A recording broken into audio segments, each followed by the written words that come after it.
গণতন্ত্রের স্বার্থে জনগণের ক্ষমতা জনগণের কাছে ফিরিয়ে দেওয়ার আহ্বান জানিয়েছেন বিএনপির সিনিয়র যুগ্ম মহাসচিব অ্যাডভোকেট রুহুল কবির রিজভী। আজ সকালে রাজধানী পল্টনে বিএনপি কেন্দ্রীয় কার্যালয় প্রাঙ্গণে জিয়া পরিষদের উদ্যোগে বিএনপি চেয়ারপারসন বেগম খালেদা জিয়া ও বিএনপির ভারপ্রাপ্ত চেয়ারম্যান তারেক রহমানের রোগ মুক্তি ও সুস্থতা কামনায় রিকশা শ্রমিক ও দরিদ্র মুসলিম পরিবারের মাঝে তাসবিহ ও জায়নামাজ বিতরণ অনুষ্ঠানে তিনি এই আহ্বান জানান। অ্যাডভোকেট রিজভী বলেন, ফ্যাসিবাদের দোসররা এখনও রাষ্ট্রের গুরুত্বপূর্ণ দায়িত্বে রয়েছেন, যারা সুযোগ পেলেই আবারও ফুঁসে উঠবে।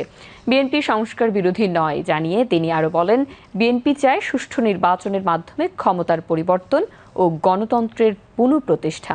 এ সময় বিএনপির যুগ্ম মহাসচিব অ্যাডভোকেট আব্দুস সালাম, স্বেচ্ছাসেবক বিষয়ক সম্পাদক মীর শরাফত আলী সফু ও জিয়া পরিষদের সাধারণ সম্পাদক প্রফেসর ডক্টর ইমদাদ হোসেন বক্তব্য রাখেন।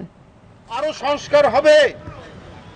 সংস্কার কোনো ঠাই পর্বতমালার মতো স্থির বিষয় নয়। সংস্কার হচ্ছে এটি একটি গতিশীল ব্যাপার। আবার সমাজ এবং রাষ্ট্রে যখন যেটা প্রয়োজন মনে হবে গণতন্ত্রের স্বার্থে, রাষ্ট্রের স্বার্থে, জনগণের স্বার্থে, তখনই সংস্কার করে সেই আইন প্রণয়ন হবে। এটাই তো গণতান্ত্রিক সংবিধানের নিয়ম।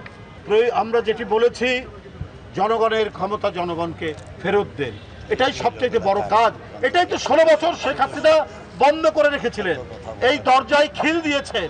এই আপনার বন্ধ দরজা আমাদের এখন খুলতে হবে। সেই খোলার জন্য জনগণকে দিতে হবে, তার ফিরিয়ে দিতে হবে তার ক্ষমতা।